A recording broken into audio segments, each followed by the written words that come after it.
At precisely noon on August 15, 1945, Vice Admiral Matome Ugaki sat alone in his quarters at the 5th Air Fleet headquarters in Koya, Kyushu.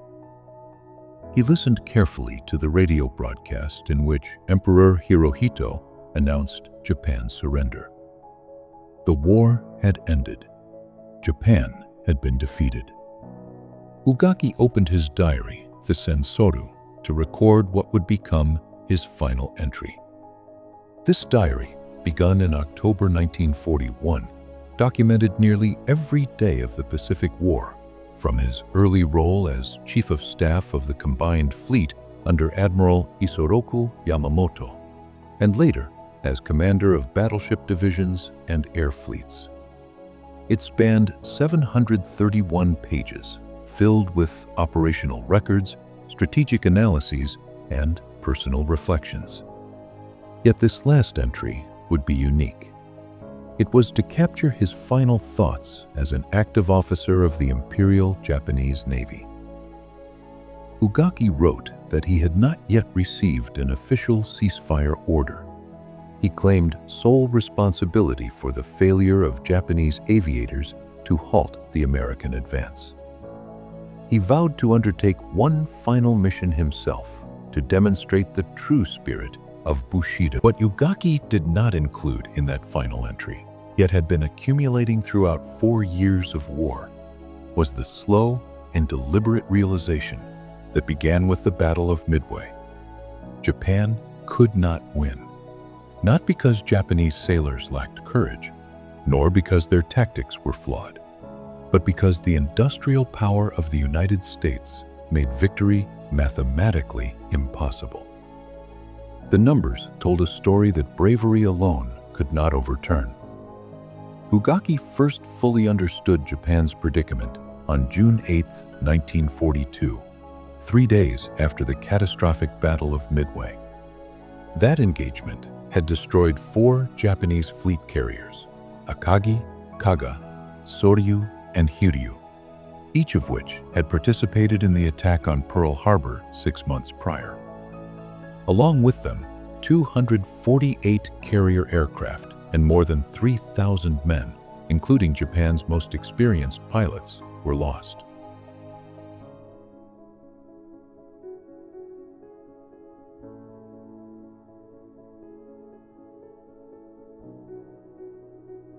By late June 1942, Japanese naval intelligence had compiled preliminary assessments of American industrial capacity. The figures seemed staggering, perhaps propaganda designed to intimidate. Reports detailed American shipyards producing escort carriers every 3 weeks, fleet carriers being constructed from Virginia to California, and cruisers, destroyers, and submarines continuously being launched. The numbers kept growing, and Ugaki read them with mounting concern. If accurate, Japan's strategic position was far more precarious than the Naval Ministry admitted.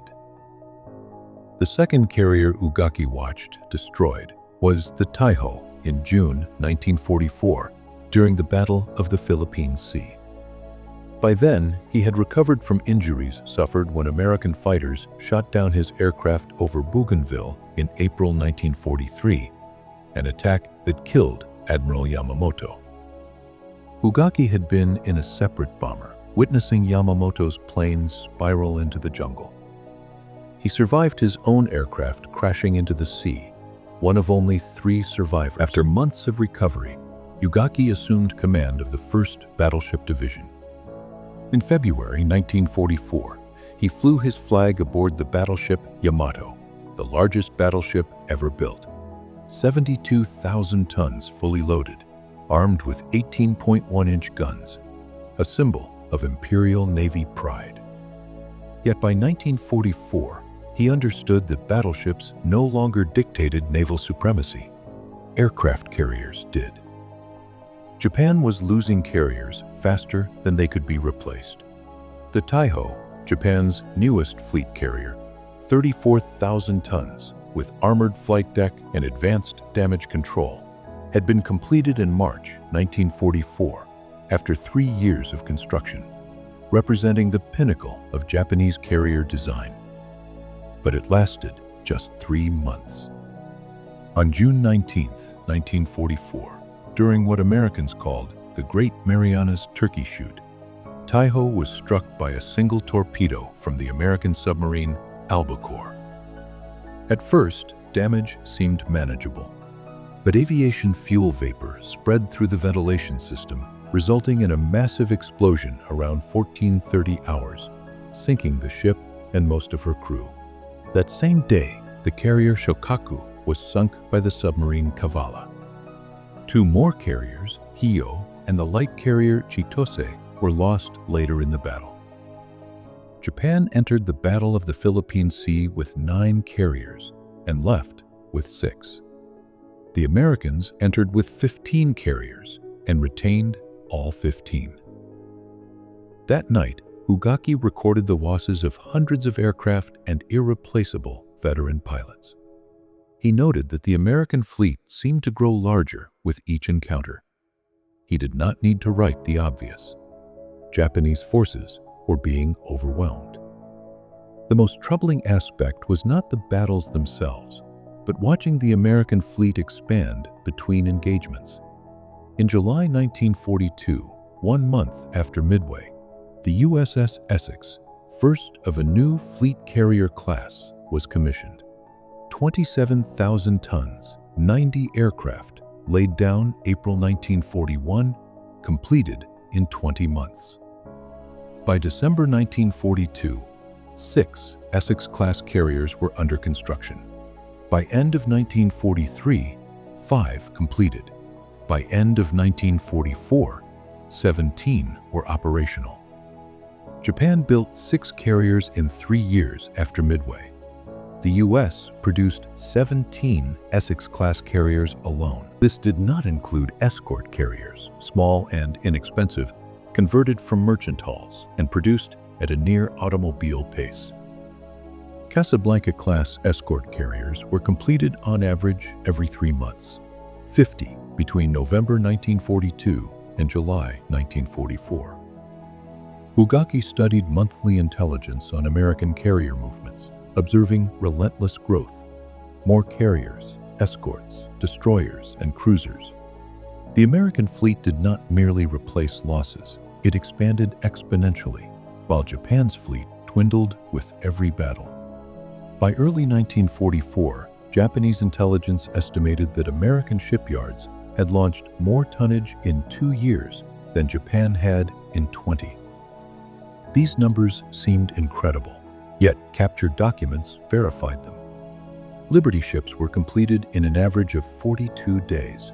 One was built in 4 days, 15 hours, as a publicity stunt.